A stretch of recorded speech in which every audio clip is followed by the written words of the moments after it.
I'm just going to mute out. Okay, feel free to mute in and talk whenever you like that too.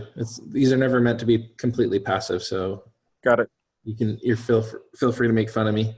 It really, all right, like just sounds good. Yeah, there's just a 6-year-old next to me that we're just trying to keep him off the record. Huh, Doug? Got it. Yeah. All right, cool. So I'll get started here. Okay, so I'm going to giving this month's talk early on emerging infections. It seems silly to wait another week when I've got this stuff to share, and figure I would just do it now. So the caveat to start off with all of this is to be really clear that I'm going to be presenting a bunch of different papers, and none of these are meant to conflict or change the opinion of any local infection control practice. And so because this talk is going to be shared beyond the walls of Palomar, I just want to be really explicit about it that I'm not presenting any specific recommendations, and certainly nothing that is meant to conflict with the infection control practices locally. Is that a fair way to start? Yeah. Cool. So here we go.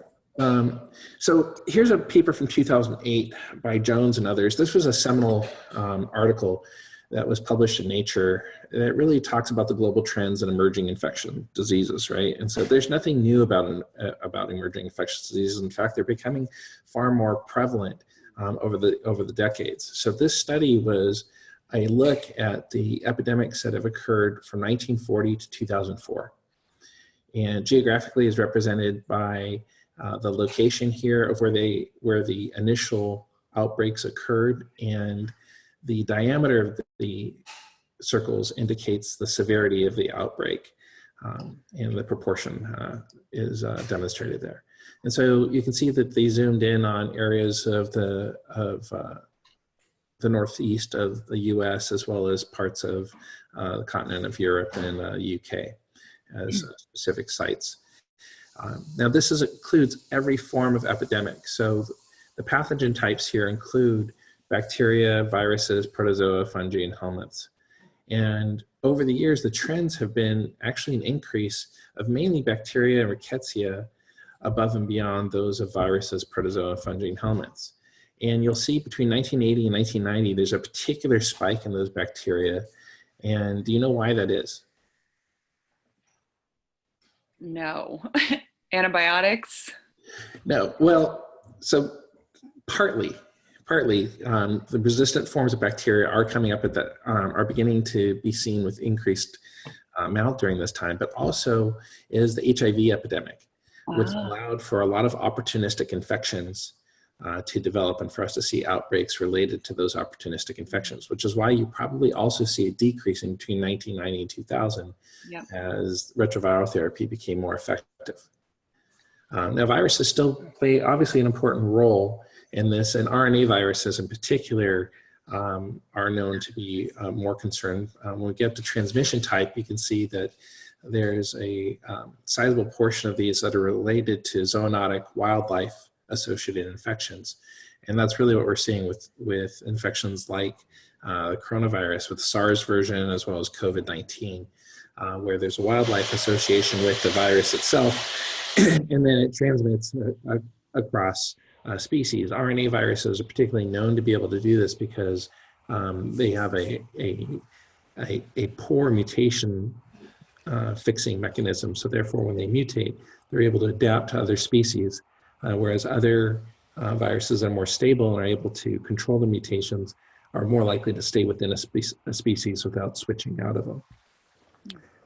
Getting to the point of drug resistance, you can see here over the years we've been seeing increasing amounts of drug resistance, and then the transition modes have mainly been vector-borne, but obviously vector-borne disease is an important consideration. So the authors wanted to first determine, like, are we seeing more of this just because we're reporting more of it and we're studying it more often? So they broke this up into 4 different groups.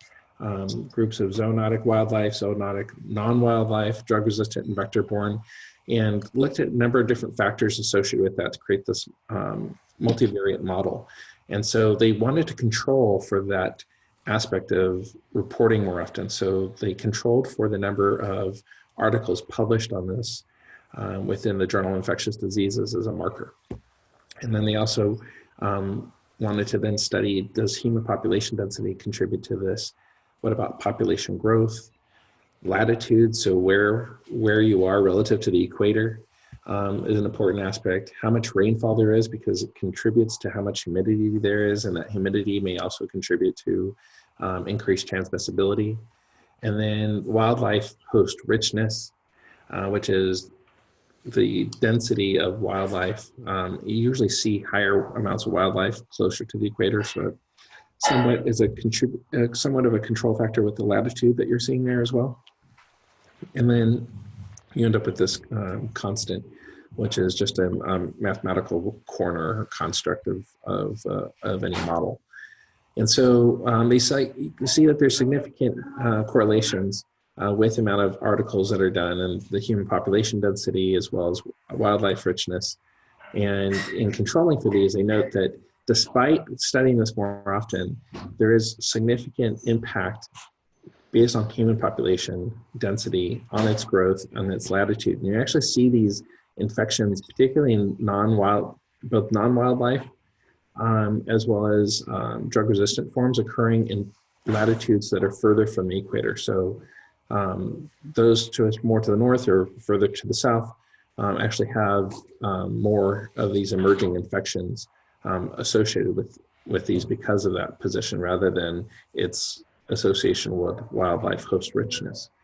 This map here breaks up the global distribution of risk, right? So we're looking at the risks of emerging infections in panel A for zoonotic pathogens from wildlife, and you'll see the hotspots are mainly in India, China, certain parts of Africa, Europe, and northeastern US, as well as certain parts of Central America. And then when we go to look at zoonotic pathogens that are non-wildlife associated, and then we'll see that in panel B. Again, we're seeing hotspots in India and China.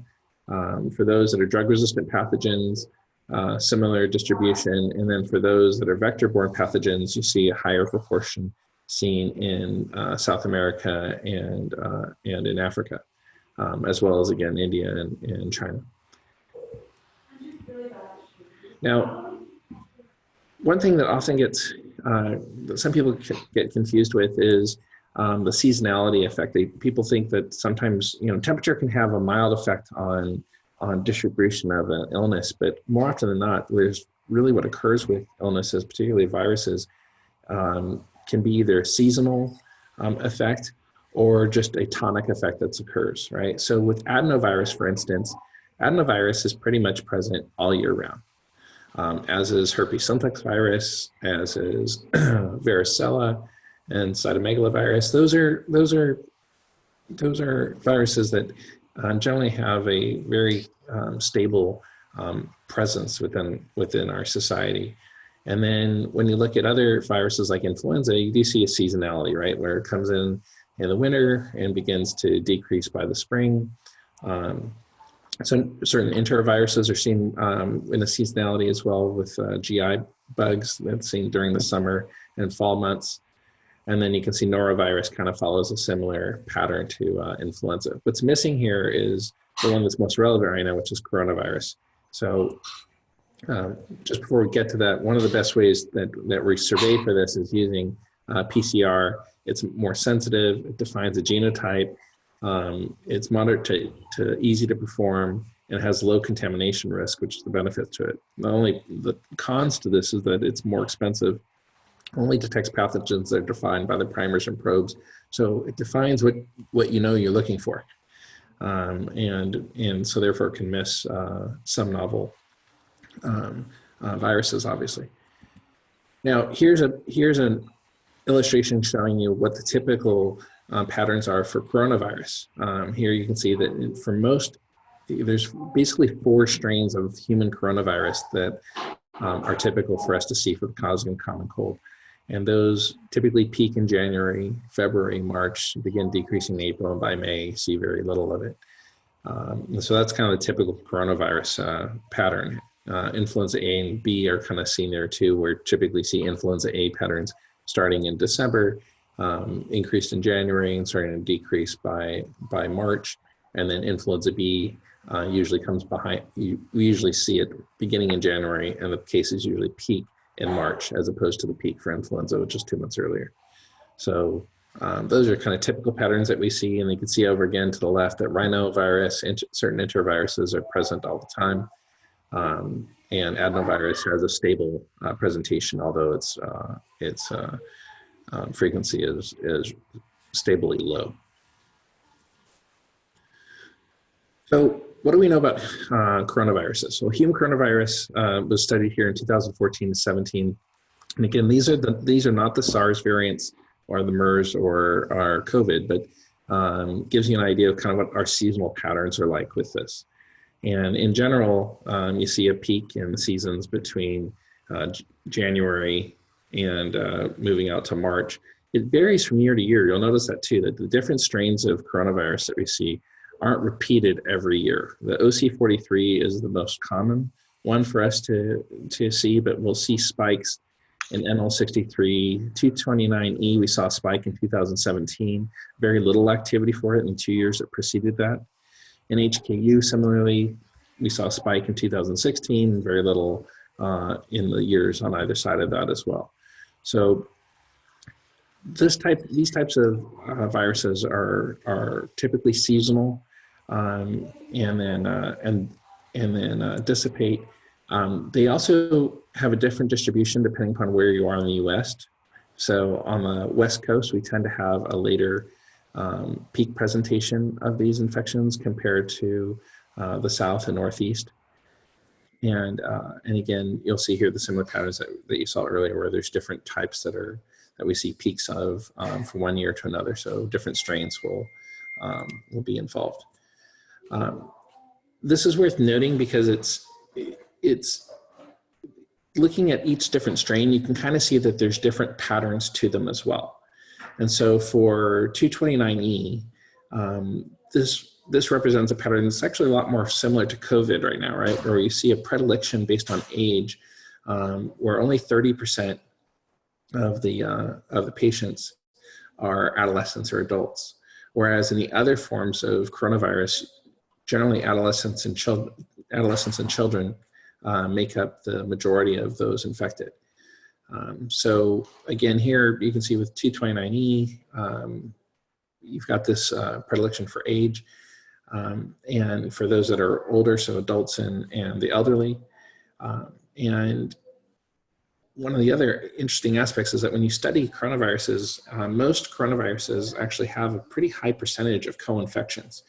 And so the human coronaviruses will see up to roughly about 31 to 35% co-infection rates, often associated with other seasonal effects. So RSV is seen with a high degree, and then to a lesser degree, obviously flu A and flu B are also seen with these different viruses.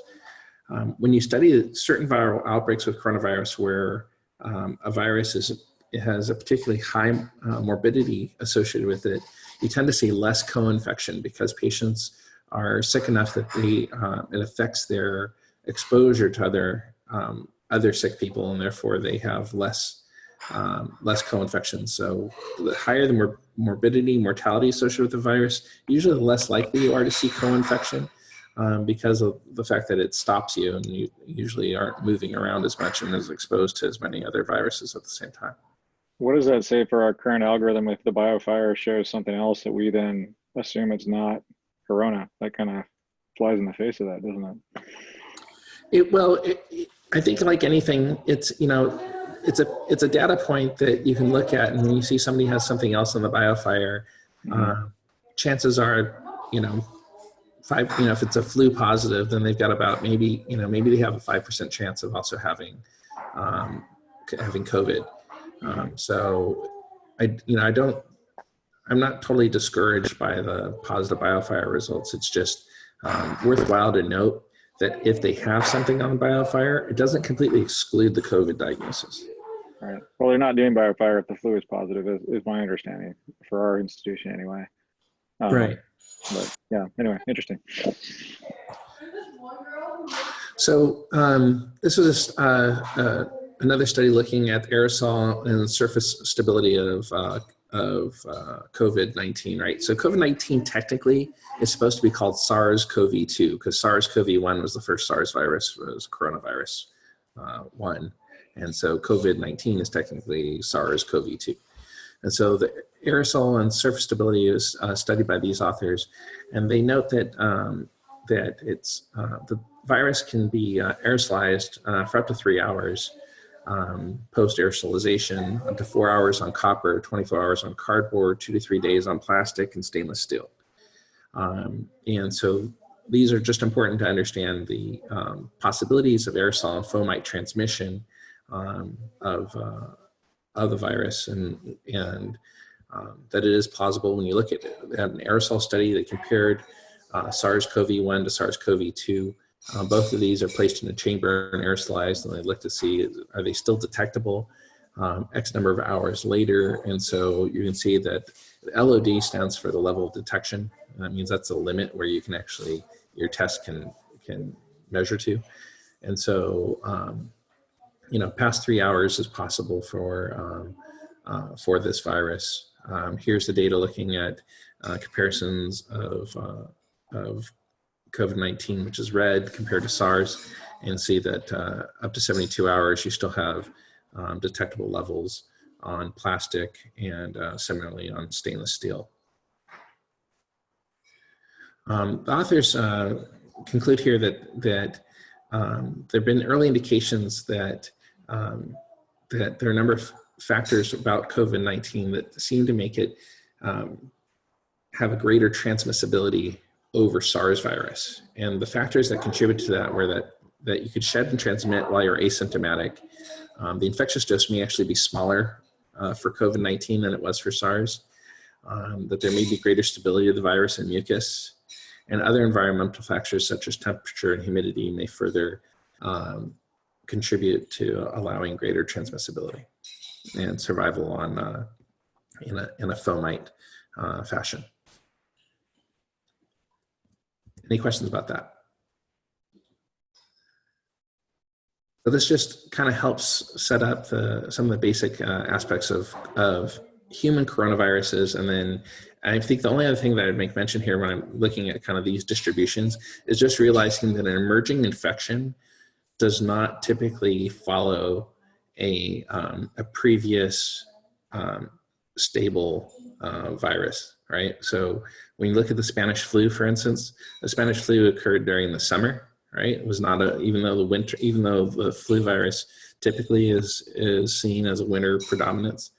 So emerging infections don't necessarily follow their same family of viruses in terms of their pattern of distribution. So there shouldn't be an assumption that as we're seeing these cases come up, that they're all going to die out by April, for instance, because that's when most coronaviruses decrease.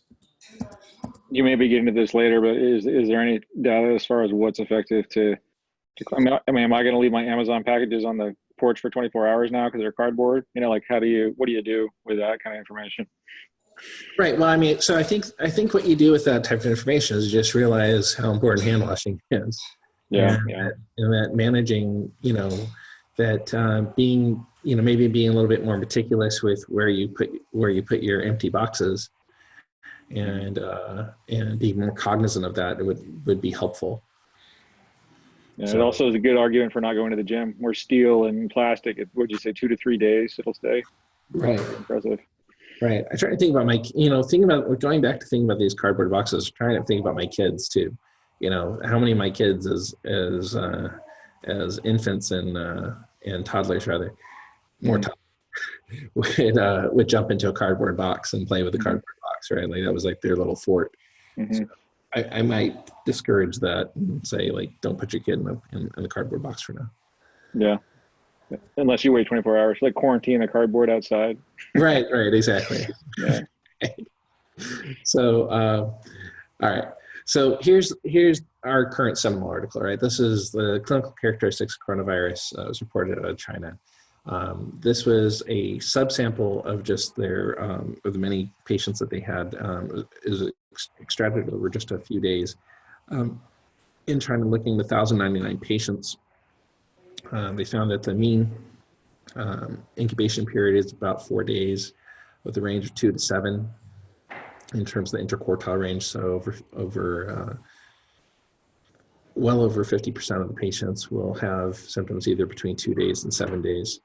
And then this was the concern was that, that certain strategies for identifying these patients are limited, right? So 43% of these patients on admission had a fever. Once admitted to hospital, about 99% of them developed fever, but on presentation to hospital on the first day, only 43% had a fever. And only 67% of them had a cough. The distributions between those that were severe and non-severe for those were really minimally different from each other. So only 43% of non-severe had a fever and 48% did also had a fever. Those with cough were similarly distributed. 70% with severe disease had a cough, and those who were less severe, had 67% of them had a cough. The primary composite endpoint here is an endpoint of admission to intensive care unit, the use of mechanical ventilation, or death. So that's the resource group that takes up the most amount of health resources in terms of ICU bed support with mechanical ventilation. And then death, there's, when you look at this, here's the distribution across China. I'm going to point out that up in this upper left-hand corner, and I apologize, my pointer for some reason just is not working. But up in the left-hand corner is Gansu, where it says 12 out of 51. Just kind of just be aware that province is there, because we're going to come back to that province a little bit later. But you can see that the higher prevalence here was obviously in the Hubei province, which is where this originated, and so therefore has the highest density of cases. Laboratory findings for this that worth noting was that there was a frequent observation of lymphopenia. And so that was seen and was somewhat more pronounced for those with severe disease, but was present across most cases. Platelet counts were also slightly lower, particularly in cases that were more severe. And then procalcitonin levels were elevated in about 5.5%. I've seen some recent opinions shared where if someone has an elevated procalcitonin, you can assume that it's a bacterial pneumonia and not have to worry about that. I think that this is worth at least, this isn't really a diagnostic tool in my opinion, but worth at least noting that procalcitonin levels can be elevated in patients that are septic, period, irrespective if that sepsis is bacterial or viral in nature. And so I think you're seeing that there when you look at the severe cases, 13% of them had elevated procalcitonins. At the same time, this leads to treating patients anyway empirically with antibiotics. So the elevated procalcitonin usually just supports you treating with broad spectrum antibiotics for coverage for pneumonia, to not just assume it's just that it's only viral in nature anyway. So I don't know that it makes that much of a difference in terms of your treatment algorithms, but I do think it's worthwhile if you're considering when to isolate patients. If you're going to use a procalcitonin level to isolate them, for the severe patients, you may misclassify about 13% of them. So it'd be much more worthwhile to consider the broader course of if the patient is presenting with lymphopenia, bilateral infiltrates, and low-grade fevers that began initially, that you might want to isolate those patients as potential COVID patients in terms of control policies. Any questions about that? All right. And then radiologic findings, right? So other radiologic findings, about 60% of the patients had abnormal chest x-rays, and about 86% of them had abnormal chest CTs. The more common findings that were seen on CTs were ground glass opacities with bilateral shadowing and some interstitial abnormalities. I'll show you examples of that in a moment. And the chest x-ray similarly showed ground glass opacities, shadowing, and interstitial abnormalities were less often seen. So I think it's important, moving forward, especially in these early days, is to not overdiagnose COVID-19 in the setting when patients are still going to have a significant amount of community-acquired pneumonia. And so I think it's worthwhile to mention that. Was there anything about ultrasound? Because I know that some people are saying if you do POCUS and you see B lines, and in the clinical setting makes sense. It's not CHF, which would be a confounder, obviously, that there's some correlation. Yeah, no, you're right. You're right. I don't know that the percentage of B line was any higher than it was for chest X-ray sensitivity. So I want to say that I don't believe it was a higher sensitivity, and was somewhere right around the chest X-ray amount. Did they talk about that in this study, or was it just? I didn't see that in this study, but I did see it in other reports. Right. Interesting. Here's a representation of kind of what the findings are. So in this upper one, in the A section and B section, is a 50-year-old male who came in and had non-severe disease. So on hospital day 8 on their CT of their chest, you could see some ground glass opacities on bilateral sides. On hospital day 15, there really wasn't much progression, and there was just a slight regression, in fact, that was seen. So that's kind of the CT pattern typical of the non-severe manifestations. The chest X-ray does not belong to that 50-year-old. That chest X-ray there in panel E belongs to a 39-year-old male. Again, just demonstrating some bilateral interstitial disease, but you're not really seeing much of anything else, as opposed to those with severe disease. So the 6-year-old female who on hospital day 1 had this CT in panel C, showing a little bit of ground glass opacities in both lungs, progressed to significant pulmonary edema and opacities by hospital day 4. And similarly, this in panel F is a chest X-ray of a different person. This is a 49-year-old male with severe findings of ARDS on their chest X-ray with significant fluffy infiltrates bilaterally and diffusely. Well, those are kind of the different patterns that we're going to see. About 70% of the patients are going to be in the non-severe category, and about 30% of the patients are going to be seen with more severe disease. What's more concerning here to me is when you look at the data here, the admission to intensive care unit here was about 5%. So overall, right? So for the non-severe disease group, only 2.4% of them are admitted. For those with severe disease, obviously more of them are admitted, right? So 19% are admitted. And because it's part of the composite primary endpoint, there's a significant representation in that is 82%. I don't think there's much to gather from that. But below this is the median length of stay in hospital. So this is the bigger concern in terms of the health resource utilization, right? So the issue isn't so much about, like, there's a lot of discussion about case fatality rates, and those are important. I don't want to diminish it too much, but at the same time, it's not as much of an issue as the length of stays are and the amount of health resources utilized and limiting resource that becomes because of it. And that's something we're going to visit at the very last article of this presentation, but important to just kind of make sure those numbers, that they're generally, the non-severe cases are staying for 11 days and the severe cases are generally there for 13 days. There's a sizable portion of patients with severe disease that survive this.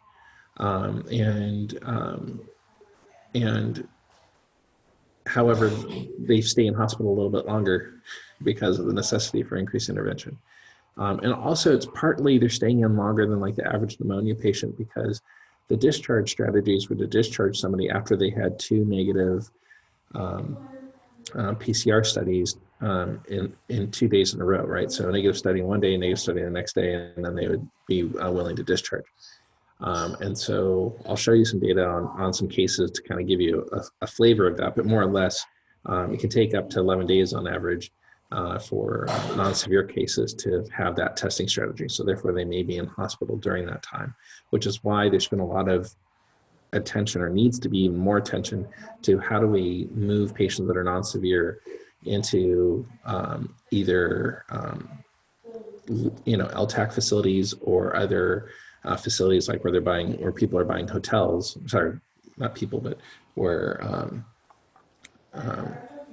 various agencies are purchasing hotels to house patients in a quarantine fashion until they have the negative studies to then be released back to their homes.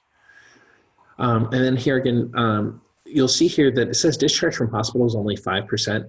That's because this was an ongoing study where the majority of the patients were still just being diagnosed. So the overwhelming majority of them were hospitalized, right? So 93% of them are in hospital, and we're just seeing the trickle of those that are being discharged home. Same thing with the death rate here. You're seeing about 1.4% overall death rate. And then the severity of that, and those who have severe disease have obviously a much higher death rate, about 8.1%. So again, the death rate in non-severe disease, meaning those that are non-severe and then eventually progress, is really low. It's about 0.1%. But those that are presenting with severe disease have a significantly higher risk of mortality.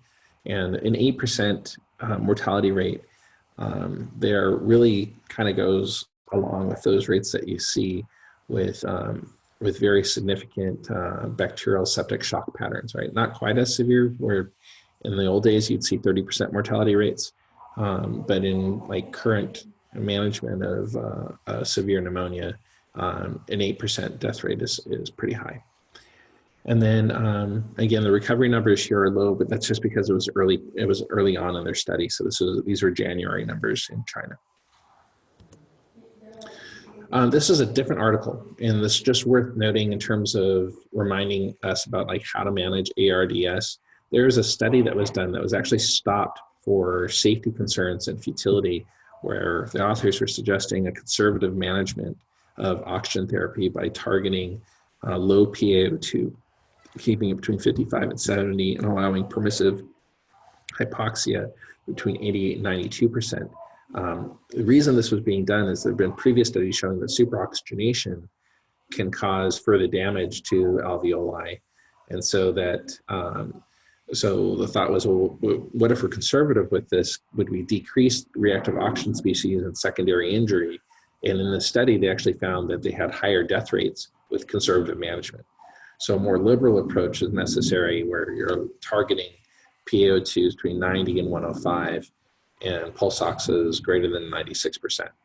And in that group, there was a lower rate of death, but still pretty high, as the death rates were 26% in those with ARDS. So obviously, what's not seen in the China data is the frequency of ARDS wasn't pulled out and reported separately for them. If they did, then you would probably see numbers that were highlight this. In addition to conservative oxygen therapy, they saw increased amount of mesenteric ischemic events in those groups, which further added to the safety concerns for that. So it's worthwhile for us to know how to manage ARDS and ED, especially since we're going to be the initial vent management of those patients. And in any sort of condition where you're going to see an increased amount of ICU admissions and increased use of critical resources, you're going to definitely see us being probably more involved in vent management if we need to help cross-cover critical patients. So what's your practice now, Christian, if you got somebody that's sick? Usually I just say maintain stats above 93%. Is there ever data that says that that's wrong? I mean, this says... So there's nothing to say that's wrong with maintain greater than 93%. I would say that, there was a recent article that was included as part of the LSA for us this past year that looked at simplifying ventilatory management strategies. And I'll bring that up again, or I'll send it out to everybody just to look at, because it talks about a stepwise approach for managing PEEP and tidal volumes and FiO2s. And it's a very deliberate approach that doesn't have you changing everything all at once, and actually has you trying to maintain low peak inspiratory pressures throughout, and has demonstrated an improved outcome. So I'll definitely share that one as well. Interesting. but I would say my approach is more along that line, where there's I've got this this very deliberate pattern of keeping low tidal volumes, and then slowly adjusting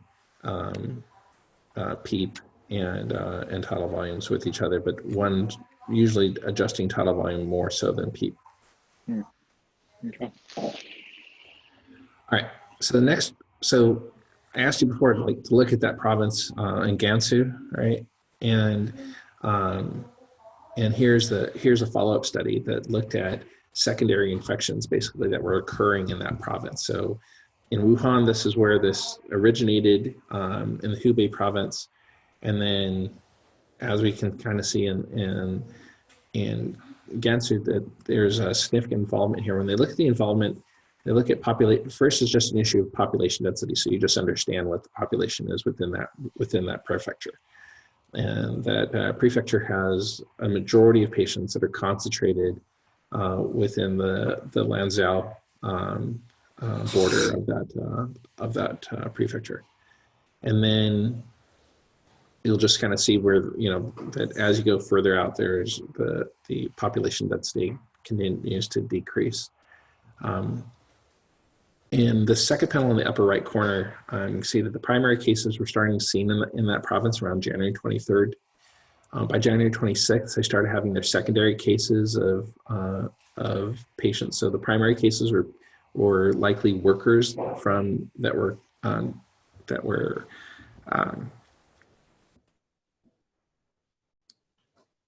I don't know, the word just left me, but basically that we're transporting between Wuhan and this province were the primary cases, and secondary cases were those that were catching infections from those people that were traveling.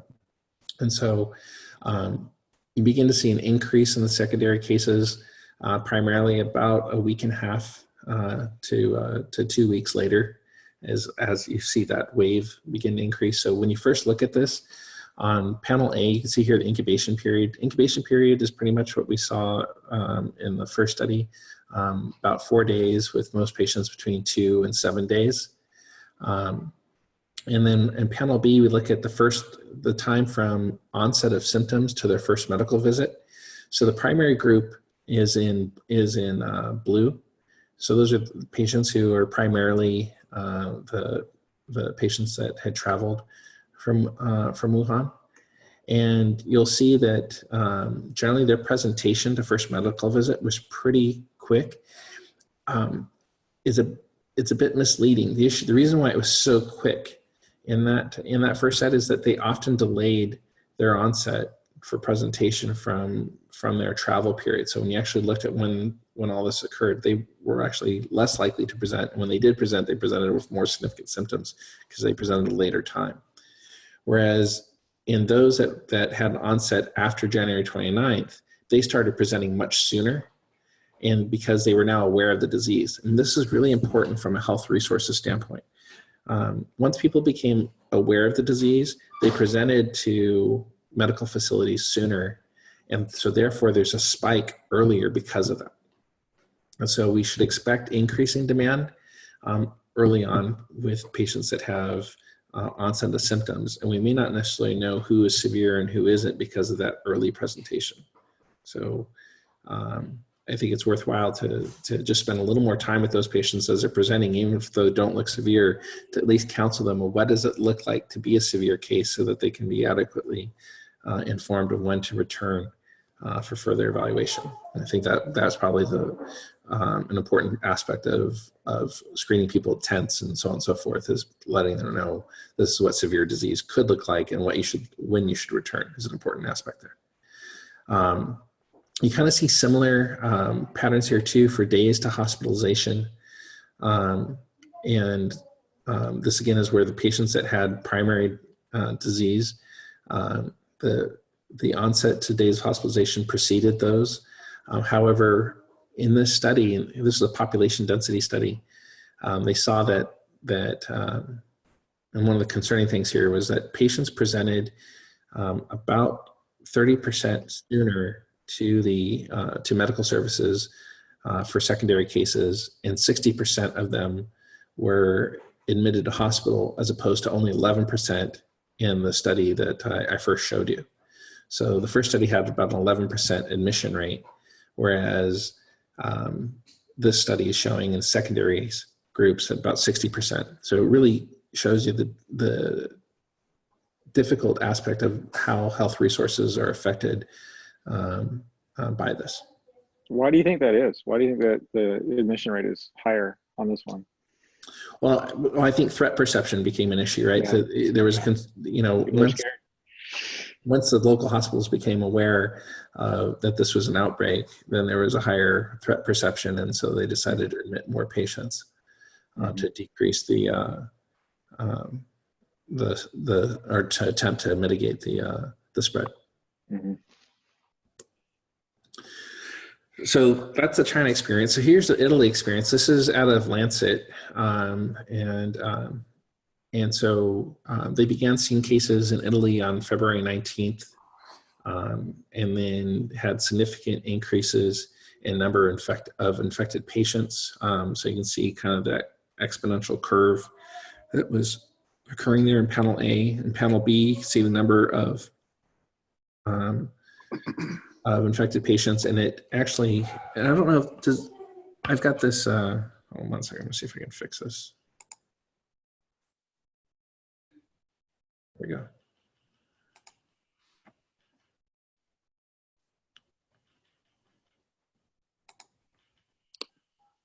There we go. All right. Okay. So down here on panel B, you can see the number of infected patients, and then they kind of have an exponential curve that's a predictive curve. If this were to continue to follow the current pattern, they would see, up a number of infected patients up to 30,000 by March 15th. So I guess we'll find out that data here shortly to see if it's following that curve or not. In the next panel over here on the right side is a predicted number, is a number of patients in intensive care units. And you can see a similar exponential pattern that was seen. And there's a hash line that's going across the 2,500 mark on the panel below that indicates a point where they believe that they're going to, where these patients would outpace their ICU resources. And so they can expand, they've expanded to over 5,000 ICU beds within this region, but at about 2,500 beds, if those are occupied by COVID patients only, their ability to take care of the other conditions that require intensive care services begins to become exceeded. And we're already seeing that in local hospitals where that occurs within some of the hospitals within Italy. I think going back here just for a quick moment is recognizing based on population density that you can imagine where there are going to be hotspots, and there are going to be some hospitals hit much harder than other hospitals. And so it's worthwhile to recognize that and to realize, it'll be difficult at first to predict which hospitals will be hit harder than others. Just because we have more resources one hospital doesn't mean that we'll have higher number of cases there. We may actually have higher amount of cases in hospitals that attend to more skilled nursing facilities than we do in, let's say, trauma centers, which typically are located in areas that have high population density, but also lower age groups. And since this tends to affect the elder far worse than the younger, then I don't think, we're going to have to, I don't think that we should assume that where we put our public hospitals is going to correspond with where our cases are. So in this study, they looked at this, of the patients who died, 42% were age 80 or higher, 32% were between 70 and 79, 8.4% were greater than 60, and 2.8% were greater than 50. What differed here was the male to female ratio was much higher, 80% to 20%. In China, in that Gansu province, the male to female ratio was almost 50-50.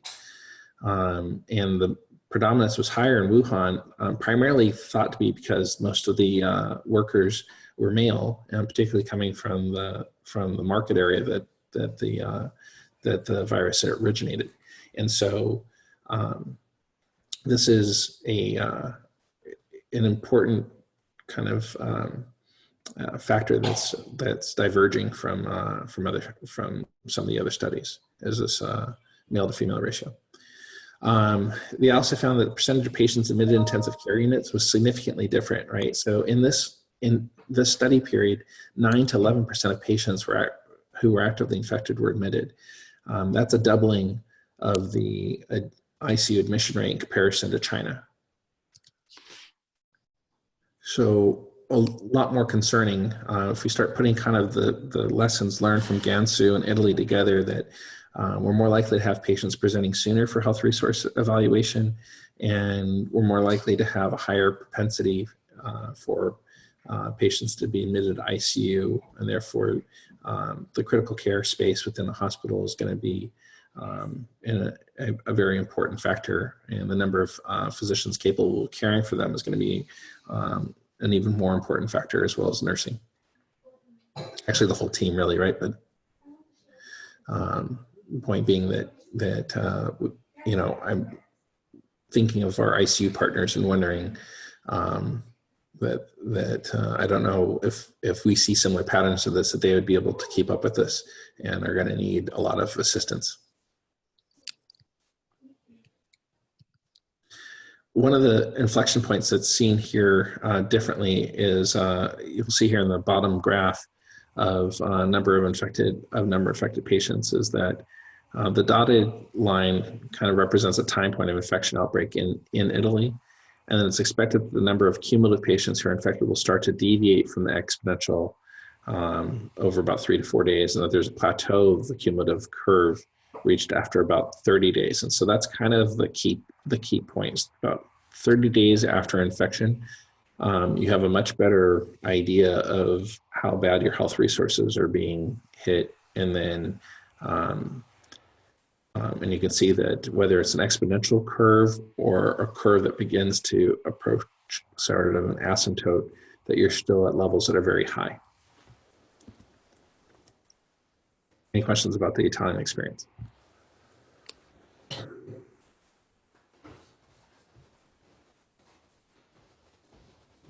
Do you have any speculation, Christian, as to why more ICU admissions? I mean, I missed part of what you were saying. I was distracted here, but was there a thought as to why they're sicker, or is it again a threat perception thing, or why?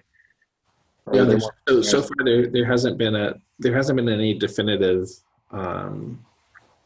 answers to why those numbers are so much higher there. You know, obviously the populations are different. Potentially the comorbidities may be somewhat different from each other. Don't really know. Is there any way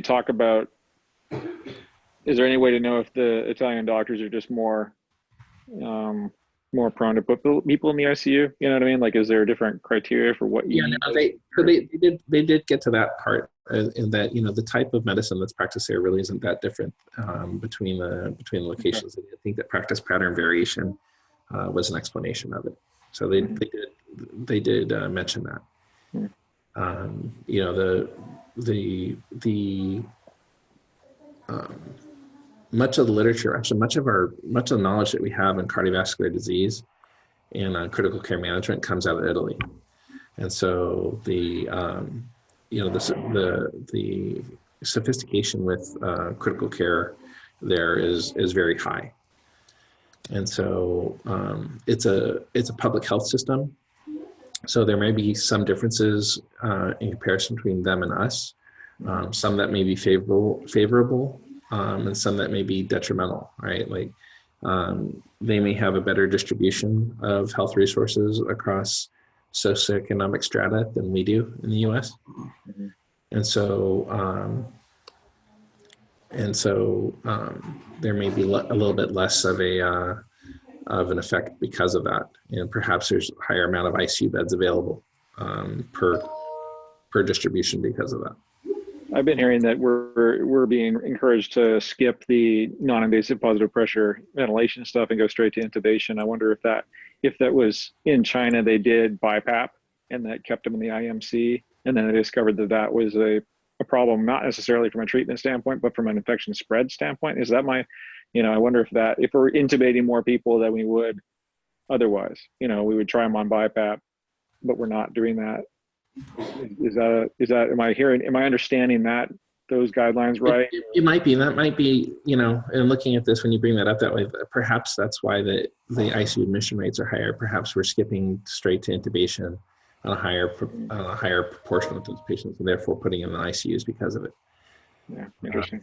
So that might be the issue. I think we should anticipate similarly elevated ICU admission rates because of those strategies. BiPAP, while as somewhat of a closed system, there are a number of infection control practices that can demonstrate that breaks down. Right. And so you, as you're fitting the mask onto somebody, you're aerosolizing them. So either way, you're probably better off just intubating.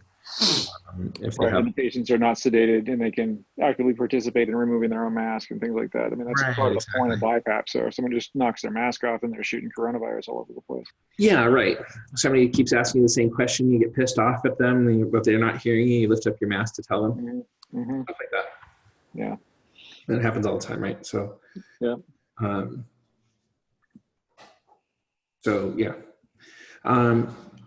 This next article is an article that came out of China. The authors are both from China and New Zealand, and looks at the efficacy of medical masks and respirators against respiratory infection in healthcare workers in particular. Importantly, again, this is not a recommendation and is not meant to conflict with any local infection control practices, just presenting data. So this is a randomized clinical trial of 4 interventions where they had continuous N95 use, targeted N95 use based on patient symptomatology, a treatment group where they were told to wear medical masks, and then a control arm. And the control arm was usual mask wearing practices, which is basically they just say, listen, we're not telling people not to wear masks. We're just going to let them wear masks how they would normally do so, and then use that group as our reference group, and then compare them to the intervention groups where we're telling people to mask up under different strategies. And so they looked at these by pathogen, so by bacteria, by virus, by influenza, and then by mode, by droplet. And so the healthcare workers that had a continuous N95 mask on had significant risk reduction in all the categories. When you look here, however, at influenza, it crosses unity in terms of its confidence interval, suggesting that there wasn't a significant reduction there. But when they did a subset analysis of looking at N95 group just versus the control arm, that was a significant reduction. And I'll bring those up here in a second. So table 1 is looking at these strategies for bacterial colonization. And it decreased colonization by 77%. So decreased it down to a relative risk of 0.33 in comparison to the control arm, which is usual mask use. Targeted also reduced bacterial colonization, but less effectively, so down to roughly 46% reduction, so down to a relative risk of 0.54. These models were controlled for gender. There were 2 trials that were being used, so they were controlling for trial for the influences of a trial, influenza vaccine, and a subsequent trial that was going on with hand washing. So in control for all of those things that were happening, these were the relative risk reductions of the mask. For viral respiratory infections, it decreased to 0.46 and was the only significant reducer for viral respiratory infections. Targeted medical mask, while they were reductions, were not statistically significant difference from the control arm group. And for influenza A and B, again, you see a relative risk reduction to 0.34. So the overall size effect of the intervention keeps hovering around kind of the same levels of reduction. But you saw here the p-value was 0.074 and the confidence interval went up as high as 1.11 in that model. The authors noted below here that when the continuous was compared against control, the risk of laboratory confirmed influenza was significantly lower with a relative risk of 0.23. And the confidence interval there was significant. There again, there was a 77% efficacy with an influenza virus or viruses that can be assumed to be of similar size and transmission. And then table 4 looks at droplet transmitted infections. And again, you see significant reductions for continuous versus targeted versus the medical mask arm, which did not have a significant reduction over usual mask use. So again, it's not against no mask, it's against just typical mask use as opposed to somebody telling you to wear your mask. Any questions about that? Were there any comments made about eye protection as well, or no?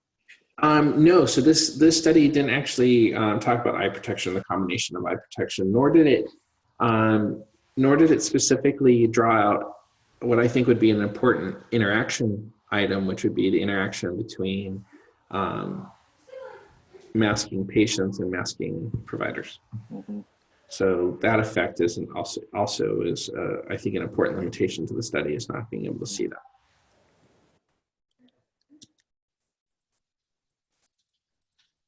So now looking at the CDC recommendations, these are the current recommendations for healthcare workers who come into contact with patients.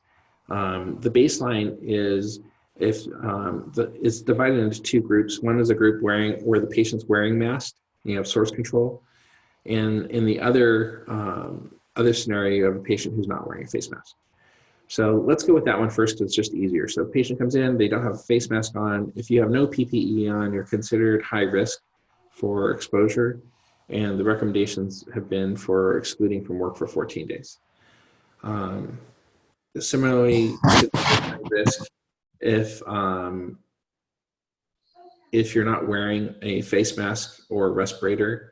And so if you're just wearing goggles, for instance, and a gown, that would still be considered high risk because you still have your nose and mouth are exposed. If you have your eyes exposed, but your nose and mouth are covered, you're in a medium category and still the same exclusionary. So the bottom line there is that that in an unmasked patient, that goggled, gloved, and masked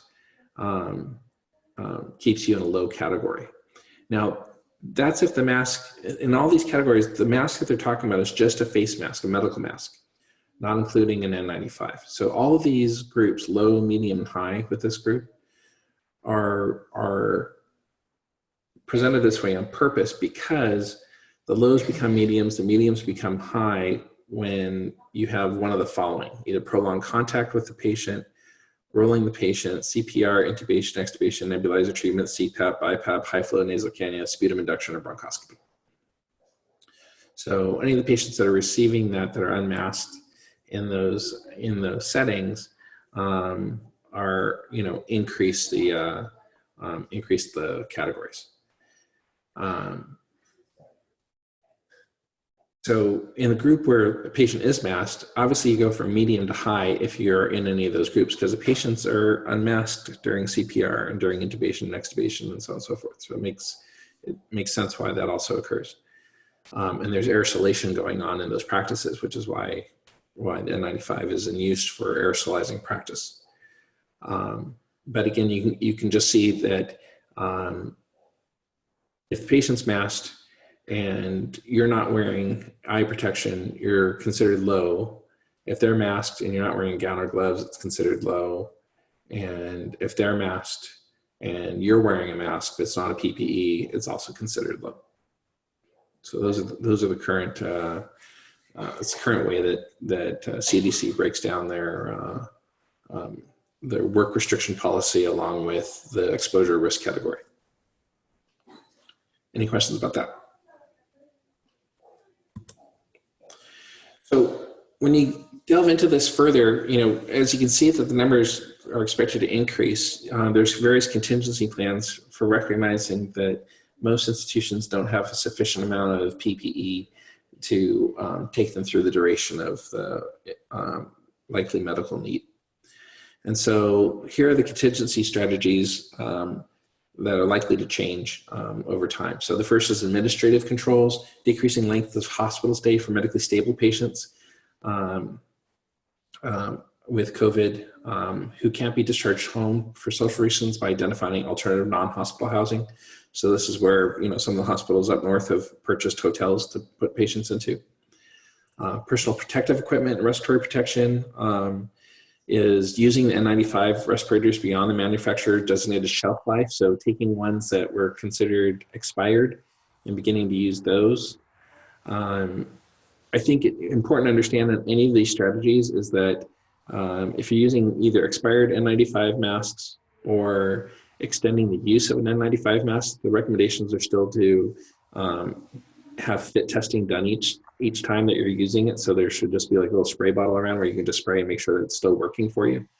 And under those scenarios, and we should expect to at least be familiar with that strategy. And then there's a strategy of implementing reuse of N95 respirators for one healthcare provider for multiple encounters. And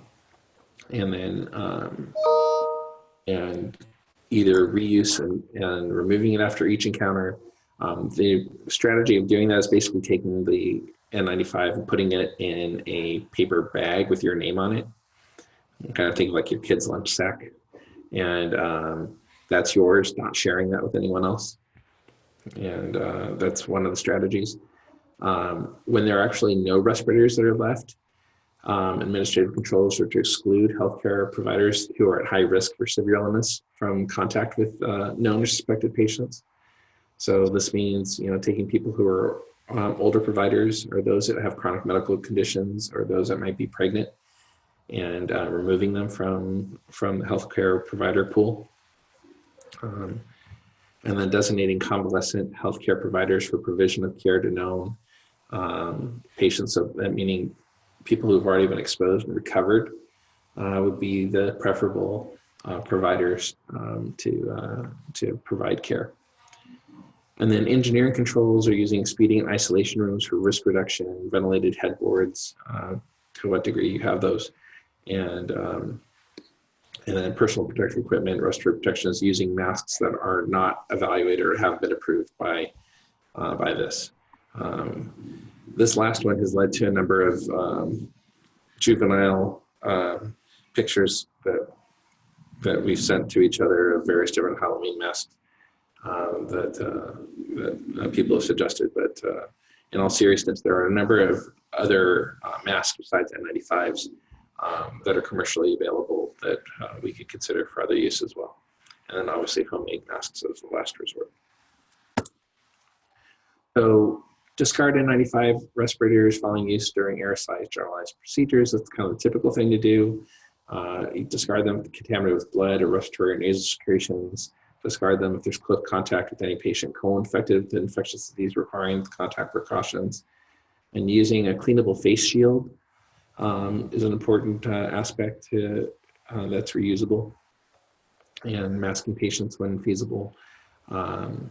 Hanging the N95s in a designated storage area to keep them clean, and a breathable container such as paper bags between uses, and frequently cleaning the storage containers if that's what they're used in. Obviously, if we go back to plastic, if we put in a plastic storage container, that virus is viable for 72 hours, which is why it's important to kind of know that study.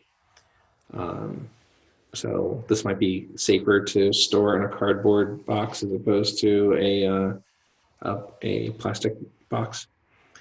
Clean hands, avoid touching inside of a respirator, so that way you avoid a secondary transmission.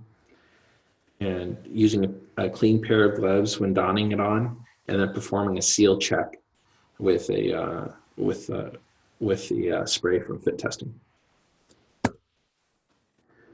Again, following manufacturer's instructions, discarding respirators that are obviously damaged or that become hard to breathe through. And then pack and store respirators between uses so they don't become damaged or deformed. And one of the things that you could do besides putting in a paper bag is just labeling the straps with your name on it.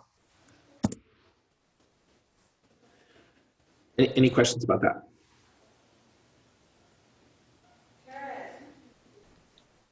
Chris, this thing. Hey, B. I'm just kind of curious. How much do we have in supplies for PPEs? So I don't know that exact number. You know, I know that for our local infection control, they suggested maybe a 3-month supply. I don't know if it's that much or not. And obviously, you know, around health systems, the ability to procure replacements of that are gonna be a bit concerning. There are a number of different opinions that have been expressed as to what the national stockpiles are truly at. And there's been some recent concern with the comments that came out of the White House to the governors about where to secure additional ventilators, right? Like that was a more recent discussion that came out where the president had explained to the governors that they need to source their own increased ventilators, which gave an impression that perhaps the national stockpile may not be sufficient. So that remains to be seen. There have been a number of other comments, and I don't think that have been fully corroborated as to that. And I'm concerned about the political nature of some of the things in the news. So I don't know how verifiable that information is right now. I think that's hopefully something that we'll get from the CDC directly as to what our national stockpiles are capable of providing and what they aren't. Yeah. Well, while we do try and screen patients with cough, fever, shortness of breath before they come to the emergency department, there are patients that still make it into triage, and you know, the nurses are prohibited from wearing the mask. I assume because of a shortage or perceived shortage, but it's a risk, and I personally still don protective equipment, particularly as we are seeing more community-acquired cases. So I'm not sure you have any ideas on that, or are we at the point now where we have to ration our protective devices? Right. I have personal views on it, but those are ones that I would share under this format. I would say that the infection control practices are kind of clear about a different strategy, which is called a mitigation strategy, and limiting N95 use for aerosolized procedures. But also, I think they clearly stated that if you're taking care of a suspected COVID patient, to have an N95 on under those circumstances. So I don't think the nurses are prohibited from wearing that when caring for a suspected COVID patient. But above and beyond that, you know, the local infection control practices is where I would say, you know, the current recommendations are to adhere to those. Is that a fair way to put it for now?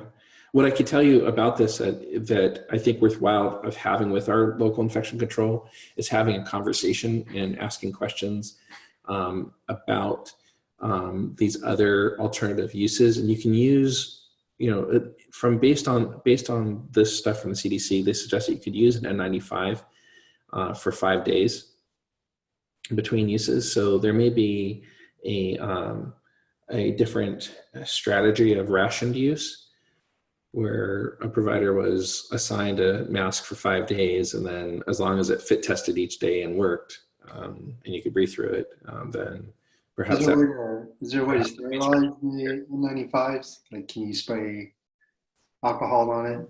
Will it damage the N95 respirators? Do you know? Yeah. So I do know the answer to this question.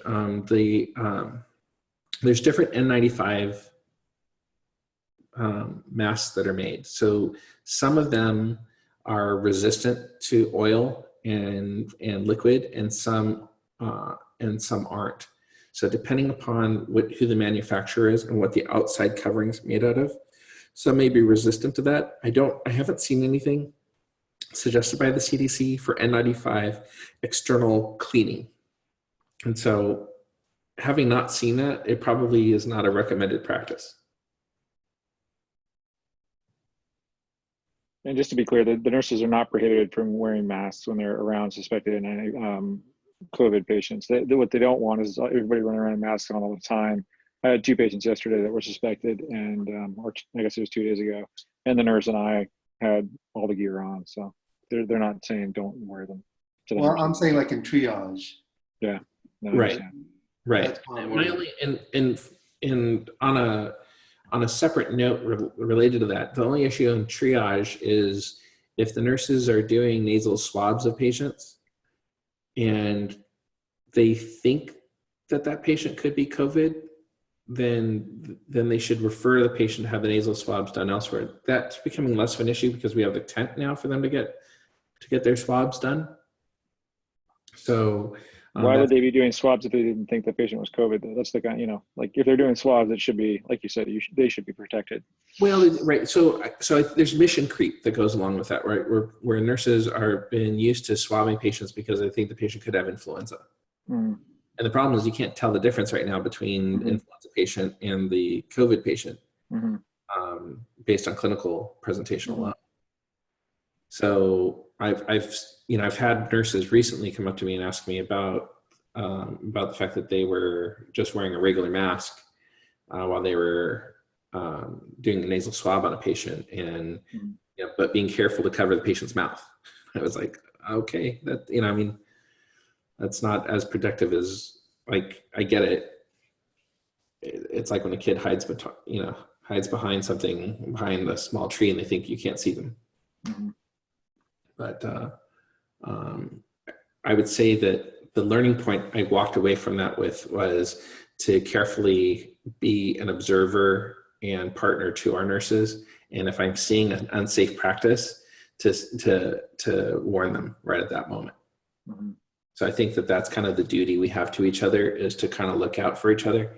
And if we're seeing somebody swabbing somebody, to make sure that they have appropriate personal protection on. Yeah, and perhaps that shouldn't be done in the waiting room. Yeah, or certainly not in the front care room, which is what we've had a typical practice of doing that. Right, just from a flow standpoint. Yeah, but I think it's worthwhile to just look out for each other in that respect. So this brings up the next article, which is this was published in JAMA just on the 13th. And I found this a really upsetting article. I don't know if it's just because I have a different approach and I feel more optimistic about certain aspects or aggressive about certain things, but long and short of this is from containment to mitigation of COVID-19 in the US, right? And so saying that the data is indicating that it's primarily spread by droplets, that has a large R-naught factor of 2 to 2.5, meaning that's easily transmittable. That can spread through asymptomatic and minimally symptomatic individuals who may not seek medical care, and that 80% of the patients affected with this have minimal or mild symptoms. So therefore, combining those characteristics, that the emergence of community transmission, that's likely that silent spread has already occurred in multiple US locales, and that as a result, that containment is no longer realistic. The reason I think that this upsets me is that, one, it's just upsetting to think of, but two, is I kind of feel like it's like the beginning of a basketball game and you're in the first minute and the coach has already declared defeat. Like, it's March 13th. We've only had a few cases spread out, and we're already saying this containment strategy is already obsolete. And I don't know if that's just goes against my own upbringing or anything else, but I don't tend to walk into a situation where, there's a few people that I'm seeing and just go like, oh, well, that's it. No need to continue this containment strategy. It just seemed like a really kind of loser approach to me. And it's upsetting. Don't you think another way to look at it would be that they're trying to make it so that people take this seriously and not to say that this is a political spin on this, coming out of JAMA, you'd hope there would be not too much of that. But if they're saying, just take this seriously and realize that we're going to be in this for a while, and don't just like everybody start disregarding the containment strategy, but perhaps be a little bit more conservative than the recommended containment strategy. And that may be another way to interpret what they're going for with this. Right. I mean, my own personal approach has been to consider trying to be vigilant about maintaining healthcare worker availability, Mm-hmm. and being vigilant about that a week to 2 weeks prior to seeing cases, knowing that this was occurring during that time frame. Mm-hmm. Which, I think reasonably got me some side glances while in the department, which I was okay with. I was just, my opinion, I was like, listen, better to be 2 weeks ahead of this curve because this is likely occurring. And now seeing this as this occurs and seeing that on the first couple of days of cases that suddenly we're going to throw the strategy out before we've even really begun it, like it just kind of, it was upsetting. Yeah. Well, you read the whole article. I just saw the beginning, but it sounds like you actually agree with them. You agree that this is spread, but perhaps the conclusions that they came to were different than what I put forth, so. Yeah, I guess I agree that when we started seeing cases that we were already having community spread that was unknown, which is why my personal practice had changed. And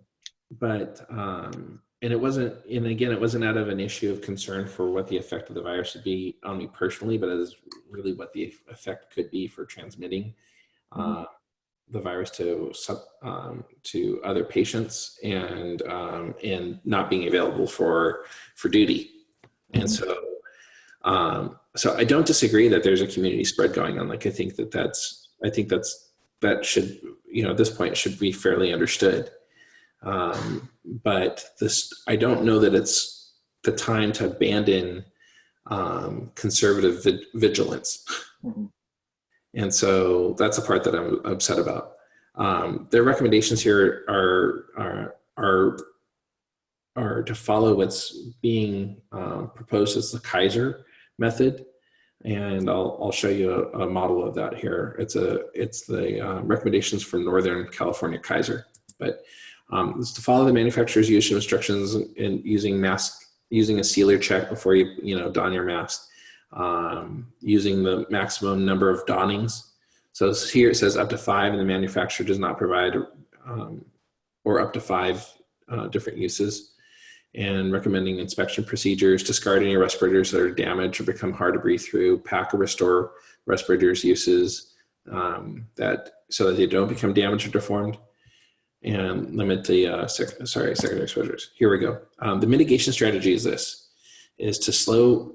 So this is their approach, is to slow further spread of the virus, reduce the anticipated surge in healthcare use, provide patients with the right level of care to maximize the likelihood that the majority of patients will only require time-limited home isolation, and expand testing capability, as well as tailoring isolation to minimize transmission. They felt that without rapid uptake of those approaches, that COVID-19 will pose a risk to an already strained healthcare system. We already are experiencing the limitations with being able to expand testing capability, and the options for providing patients with the right level of care to maximize the likelihood is going to be challenging because of already current census issues. Another paragraph here, they say that even though healthcare worker furlough policies are effective during a containment phase, right? Again, they're switching from a containment phase to a mitigation phase.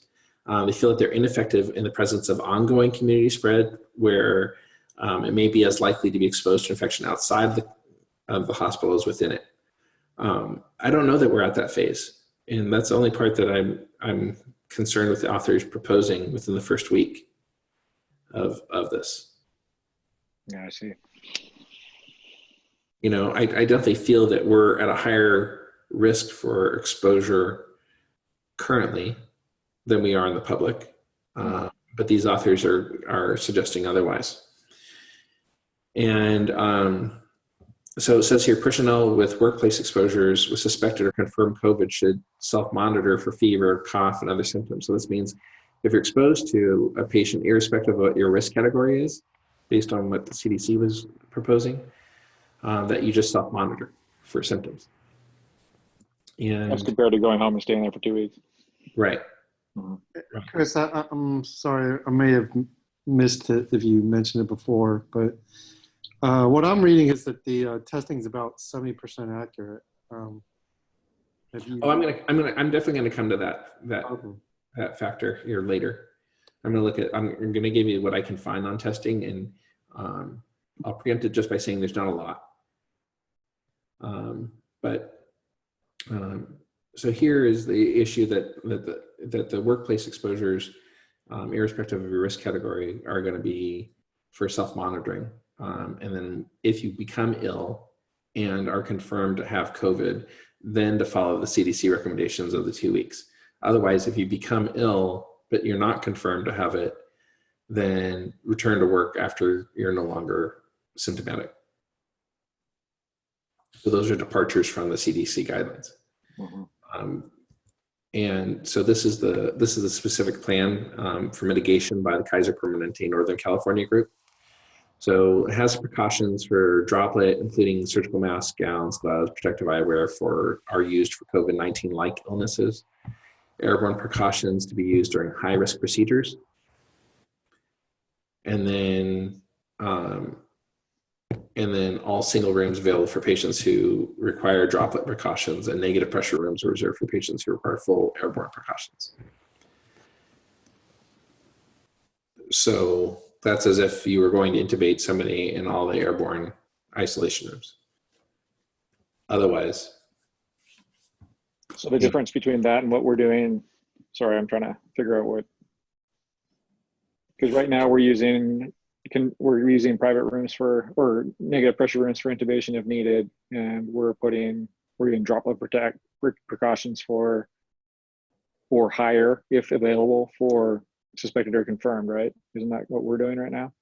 Right. I think right now we're using N95s for suspected cases. So this On just the patient. right. Mm-hmm. And so this is a droplet precaution for suspected patients, right? So these are all downshifts of PPE.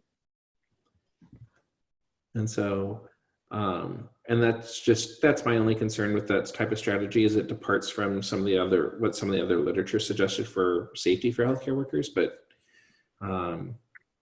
this is, when the prevalence becomes so high in the community that becomes an issue, then those are kind of our strategies. And those are our typical strategies of influenza now, right? Like we only put, in fact, a lot of providers don't observe this, but you're supposed to. When you're intubating a influenza patient who's in respiratory distress, you're supposed to be in an N95 when you do that.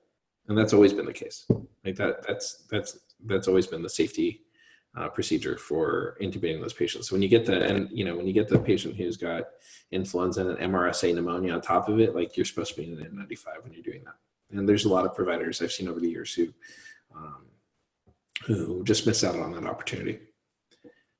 But this strategy would be the strategy that begins to approach what we do with influenza cases.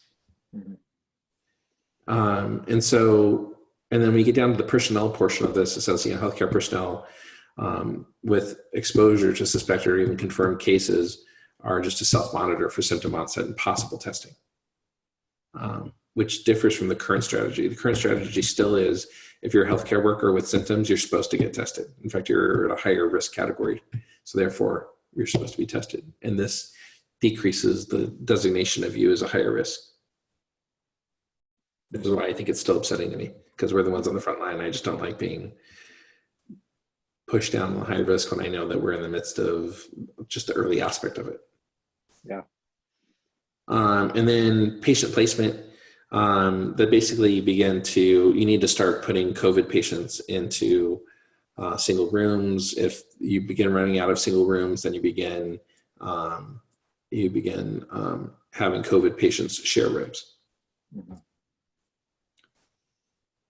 And so And then ongoing communication and coordination with federal, state, and local health authorities with respect for potential for medical supply shortages, which I think all in all should be anticipated. And we should be, I think it's better sooner than later to begin having those discussions of how we're going to mitigate those shortages and look at the logistics of that, and have a plan in place, as opposed to, I think the kind of effect that can have on morale later on. So I think, it's better to recognize, like, listen, we're expecting shortages within this time frame. This is what our strategy is going to go to. And, it's easier to deal with it when that comes, as opposed to while you're in the midst of it and just saying, okay, everybody, sorry, we're all out of this today. Yeah, but that takes like transparency and supply chain as well, like to actually know what's coming and how much our stores are and things like that. But yeah, it's absolutely a good idea. But it's, I think forethought with this and initiating dialogue about this is an important aspect to maintain morale for the healthcare workers. Mm-hmm. And so that was just my overall opinion of the article. Anyway. Mm-hmm. So so going to it being brought up, which is, well, what's the sensitivity of these tests and specificity? I reached out to a whole bunch of different folks. I've got a buddy that's a healthcare minister in Singapore. I reached out to some friends at Cambridge, and reached out to head of infectious disease for USC. And the answers I got was, we don't know. We don't know the sensitivity and specificity of the tests. And so I looked to see, well, can I find anything anywhere about the literature about PCR and coronaviruses? And so this was a study out of Edinburgh that looked at the sensitivity of real-time PCR, which is the strategy used for COVID. And they found that 86.2% tested positive for coronavirus using this technique. So an 86% sensitivity might be assumed at the moment for the current strategies. It says here the coronavirus is singly positive samples was not different from coronavirus load in samples, which with copathogens were detected. So it suggests that infection with another respiratory virus does not affect the ability of coronaviruses to establish infection. It's important to know that. And further demonstrates that in mixed infections in respiratory patients, detection of coronavirus should not be interpreted as representing an incidental infection. Christian, what was the denominator? What is nested PCR? This is a group of patients that had confirmed coronavirus by secondary technique. So this is how they were developing the sensitivity for the test. Mm-hmm. Yeah. So one of the things that affects this, and I'm not going to go through all of this, but it's just the long and short of this is that you have improved sensitivity with BAL. So bronchial alveolar fluid has a higher sensitivity than does NP. And sputum that's produced also has a higher sensitivity than nasopharyngeal swabs. So the nasopharyngeal swab technique, depending upon how long you put it in and how far you put it in, may have a difference on the sensitivity as well. So there have been some non-corroborated reports that suggest a much lower sensitivity than 86%. But because I can't find any corroborating information about them, I don't even want to mention what the numbers were, because the false negative rates that were associated with that may be speculative, and I don't think that this is a time for us to share a bunch of speculative information with each other. I'd rather just show you what the evidence is and kind of leave it at that, and just recognize that performing an MP swab should be done well. And the way to do that is that you ride it along the base and allow it to sit for a second or two to then to allow it to absorb the fluid around it, to then come out and then be put in the container. This looked at just some slight differences in the way that depending upon who's doing the testing and how it's being run and what protocols are being used can affect the sensitivity of the tests as well. So these are just slight differences between the tests, but it was just worthwhile to understand that the sensitivity for the number of viral copies that are picked up on do vary based on one manufacturer versus another in terms of how they run this. And in a subset of groups, they were able to show that that they had a very high sensitivity and specificity with known components, but this is under ideal situations, so we're not likely to see 100% sensitivity or 100% specificity with this test. Okay, so the next article looks at this is a pre-proof, meaning it hasn't been published in the journal yet, but it's going to be. This is just looking at that there is a possibility of recurrence of testing positive for this following 2 negative tests. This was a case report of a patient that occurred in. What I highlighted here is the part of the mechanism that noting that the angiotensin converting enzyme 2 receptor is identified as an entry point for the virus and is highly expressed in lungs rather than the upper respiratory tract. And so this may be a reason why nasopharyngeal swabs have a false negative, is that because you're likely to have more viral load within the lower respiratory tract, which is why BAL has a higher sensitivity than nasopharyngeal swab does.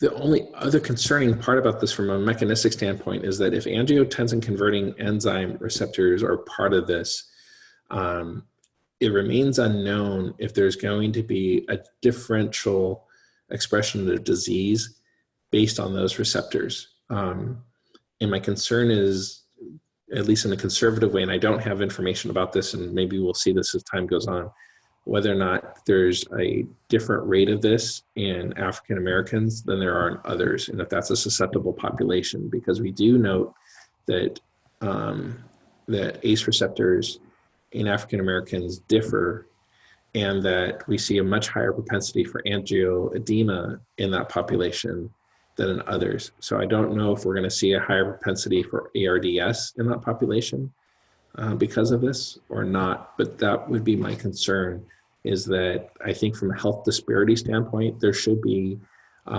somebody more knowledgeable reaching out to that community and giving an explanation of what the risks are, and trying to inform and increase vigilance within that community.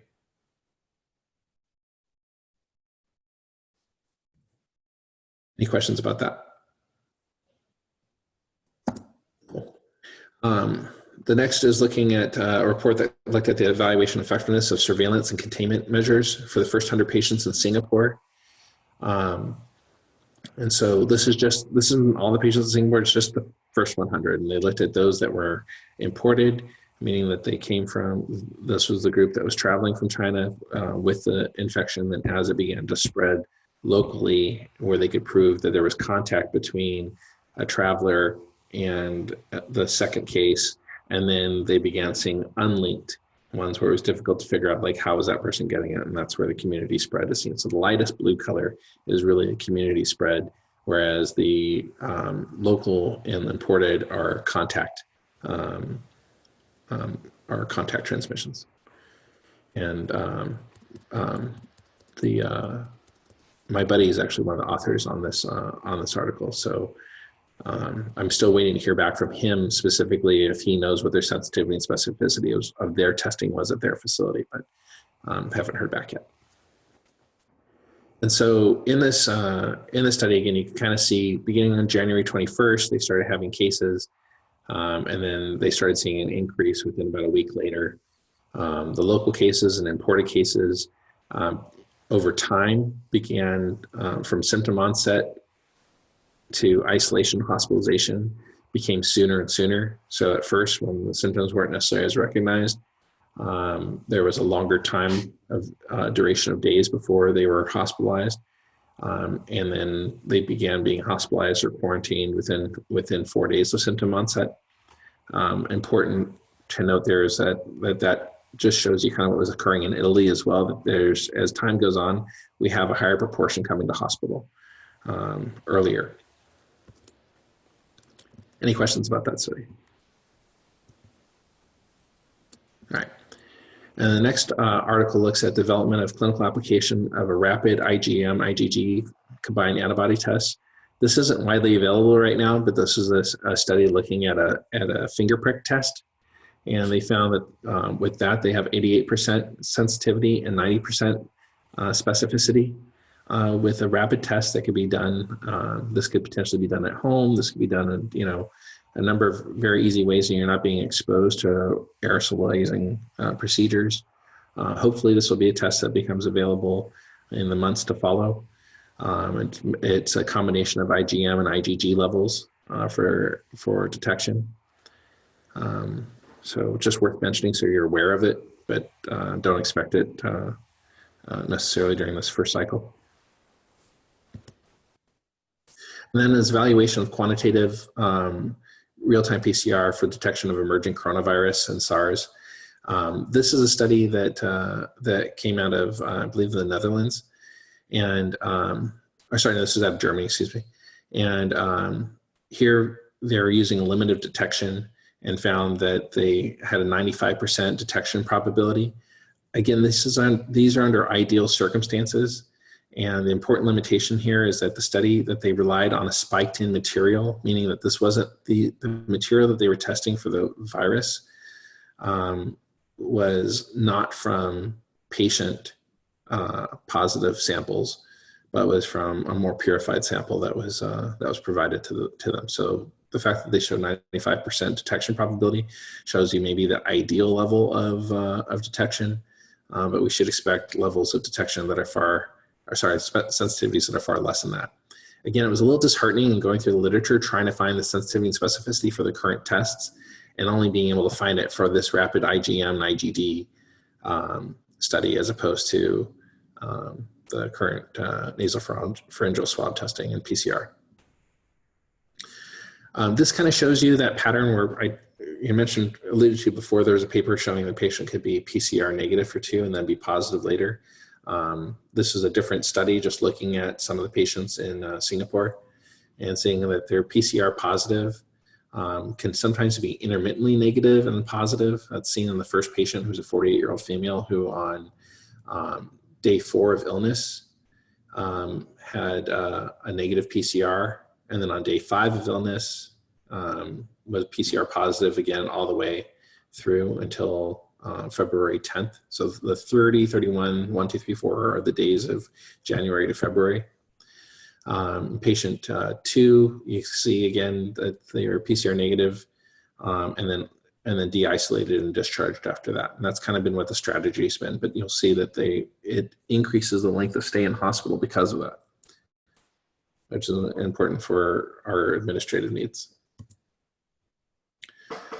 Only a couple more to go. The next one here is looking at critical care utilization of COVID outbreak in Lombardy. So this is in the outbreak center for Italy.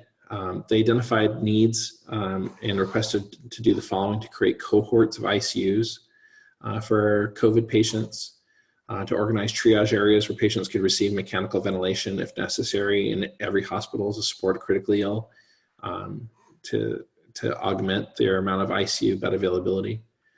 This is why it's going to be important for us to brush up on becoming really good at event management and management of ARDS. And then establishing local protocols for triage patients and to allocate them to the appropriate cohorts, to ensure adequate personal protective equipment is available, and to report every positive or suspected critically ill COVID patient to a regional coordinator so we can understand on a regional basis how to distribute resources and personnel.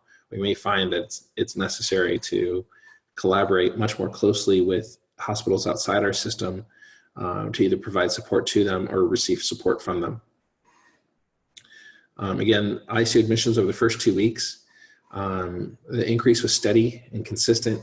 The publicly available data indicated that ICU admissions represented 16% of all who tested positive for COVID, And as of March 7th, the current total of patients was 359, representing 16% of the current hospitalized patients. And it says here, to their knowledge, the first report of the consequences of COVID-19 outbreak on critical care capacity in China was less, that despite the prompt response of the local and regional ICU networks, ICU admission has been overwhelming, and the proportion of ICU admissions represents at least 12% of the positive cases and 16% of hospitalized cases. And that rate's significantly higher than what they observed in China. Any questions about that?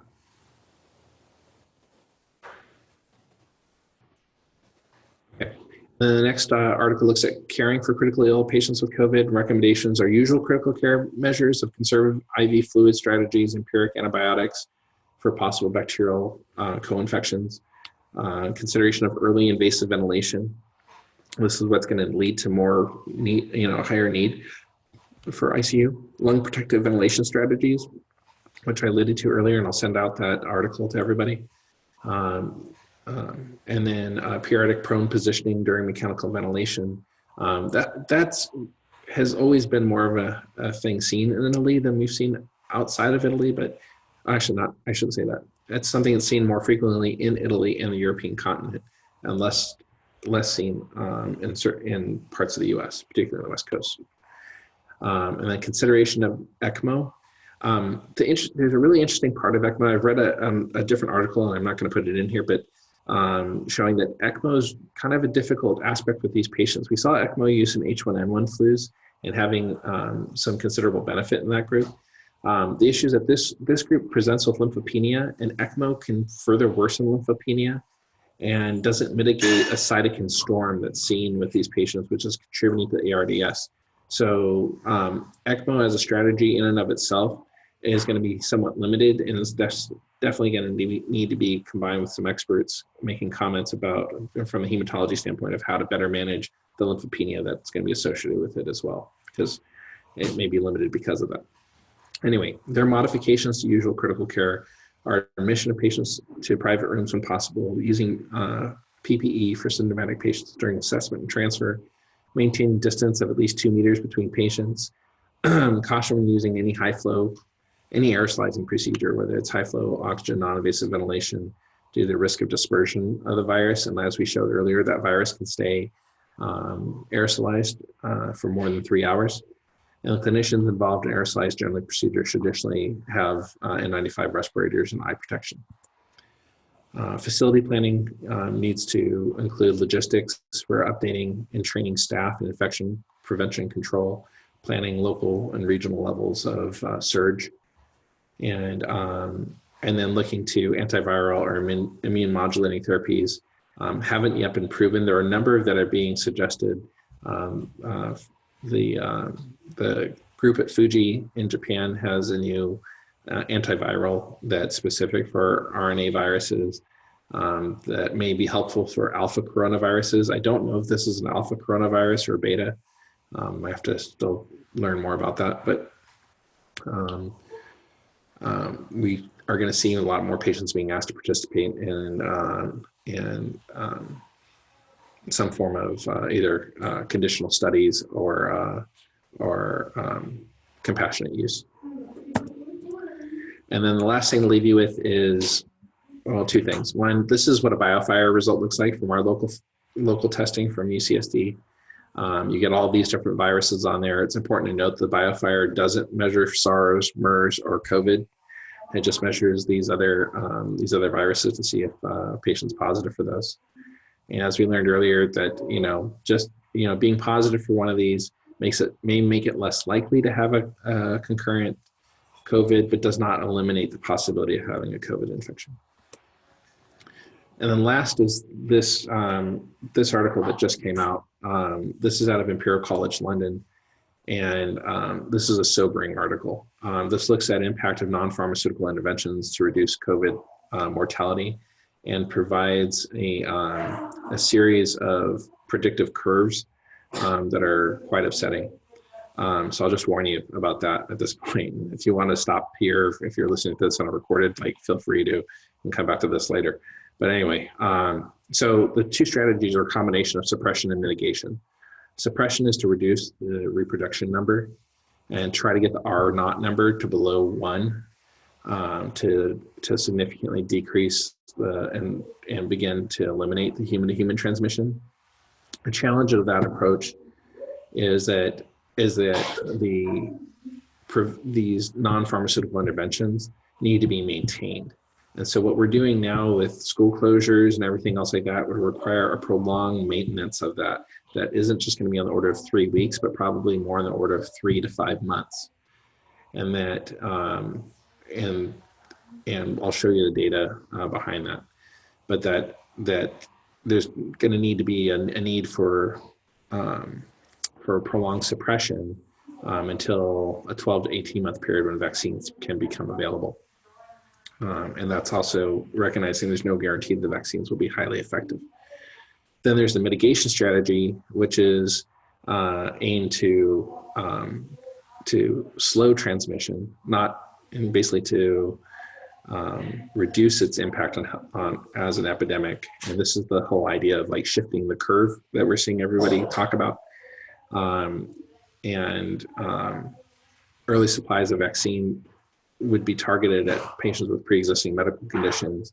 But again, we're looking at phases that are further out. So in this scenario, population immunity builds through the epidemic and leads to an eventual rapid decline in case numbers and transmission to low levels. And so the authors here are suggesting both suppression and mitigation strategies combined. They go through this in greater detail here, basically looking at what their assumptions are. Some of their assumptions are a bit dramatic. They assume that 2/3 of the cases are sufficiently symptomatic to self-isolate, meaning that most people would recognize that they have symptoms and can just self-isolate themselves. That could have a delayed onset of symptoms to hospitalization of 5 days, thereby reducing some of the that initial peak that we saw in Gansu province and in Italy, where the days were coming closer to 2 days to 4 days. The age stratified proportion of infections that require hospitalization and the infection fatality ratio were obtained from subsets from China. Those estimates were corrected for non-uniform attack rates by age and applied to both a Great Britain population, resulted in an infection fatality ratio of 0.9%, with 4.4% of infections hospitalized.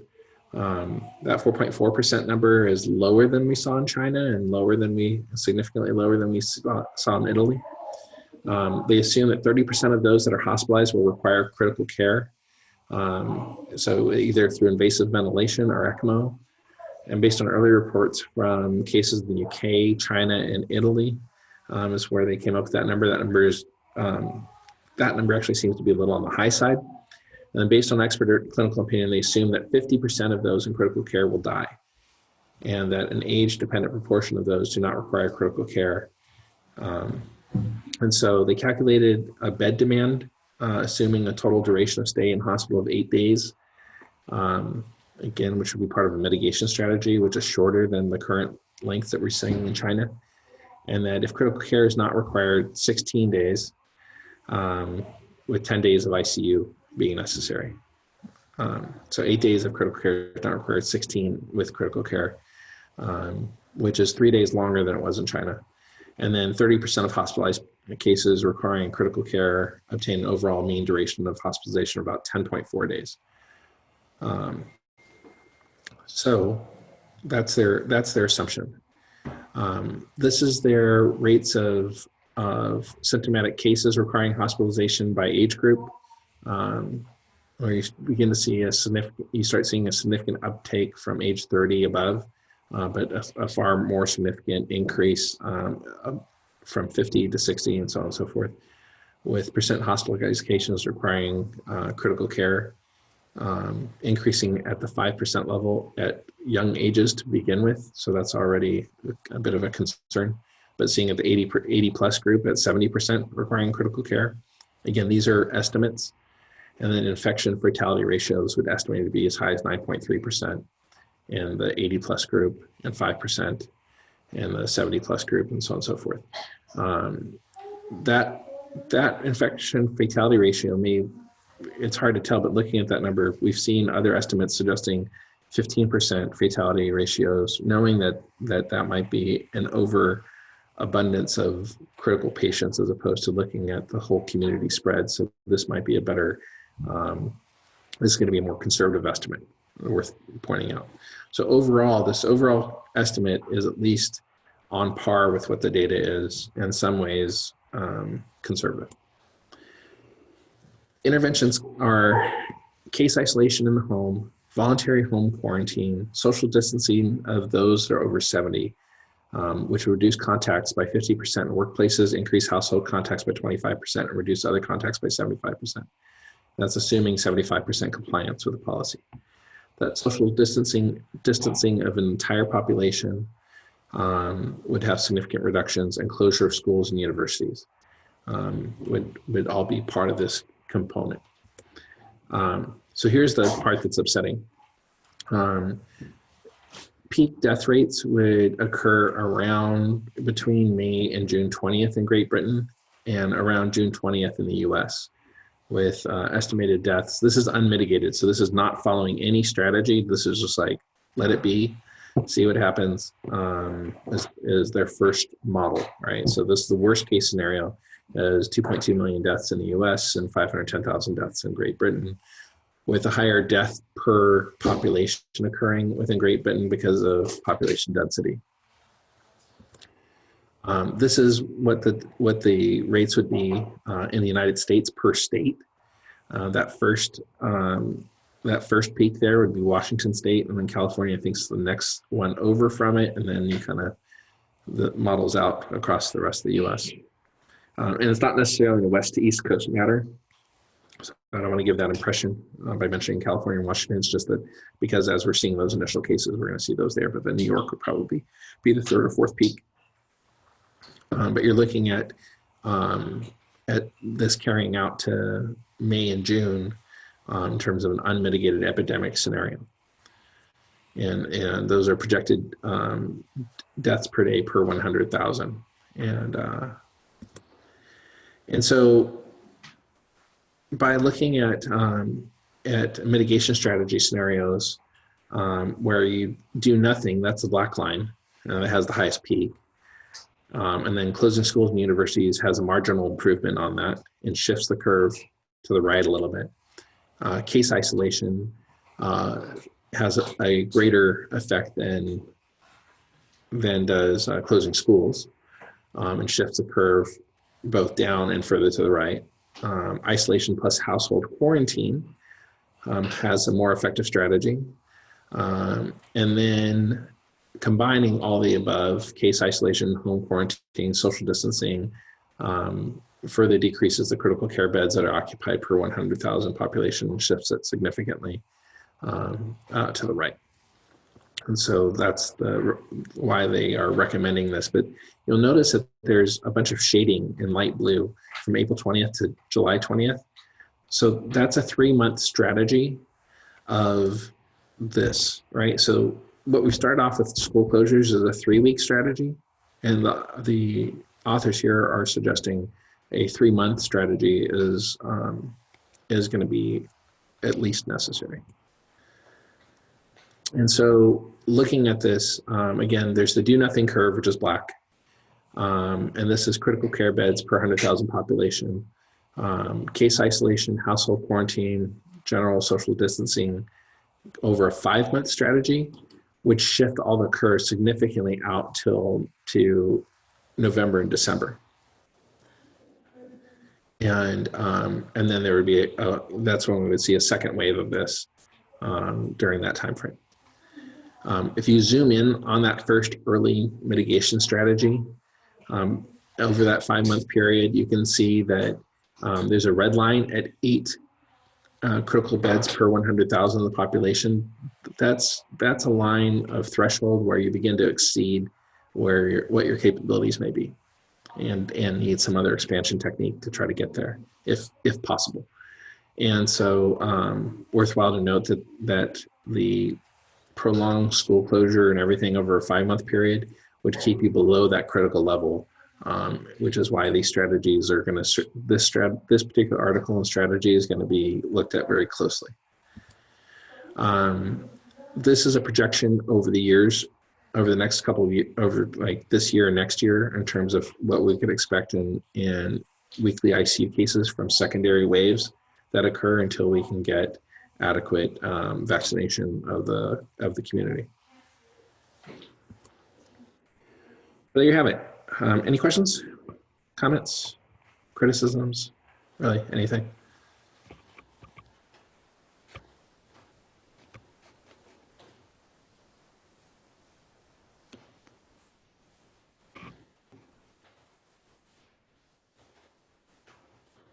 Let me unmute. Sorry, didn't realize that this muted you.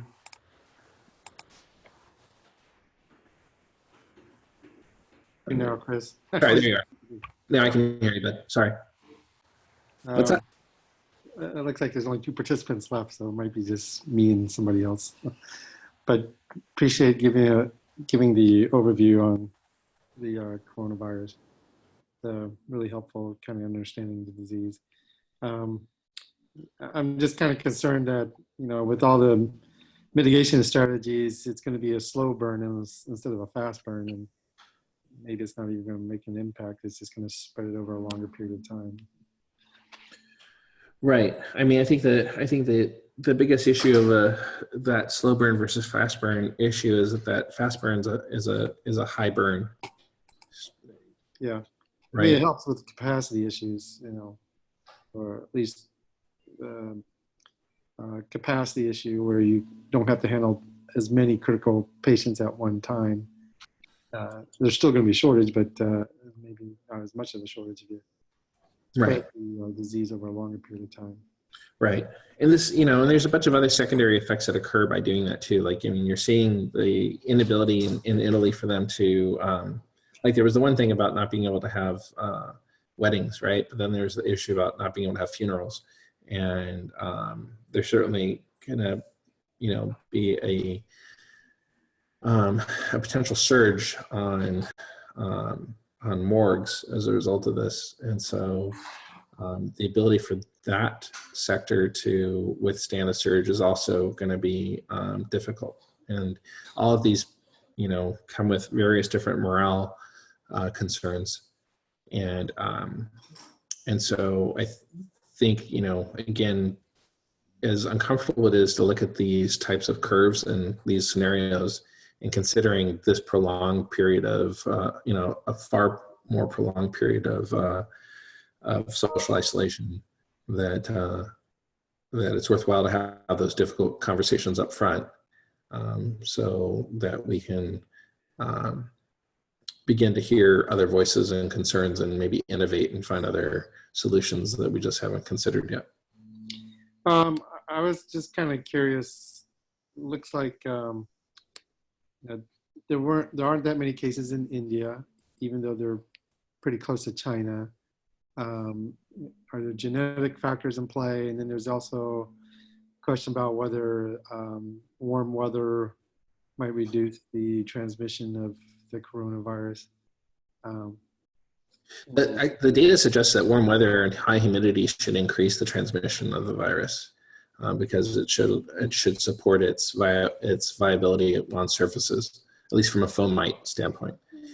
The information from Italy, I don't know whether the reporting and surveillance in India is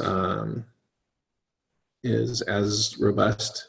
I'm uncertain of it. I'm certainly lacking that, but I'm concerned that there's an expected disparity of how this disease will affect countries that are developing, and in various areas within a country where some areas are better developed than others in terms of their capability of addressing this. And so,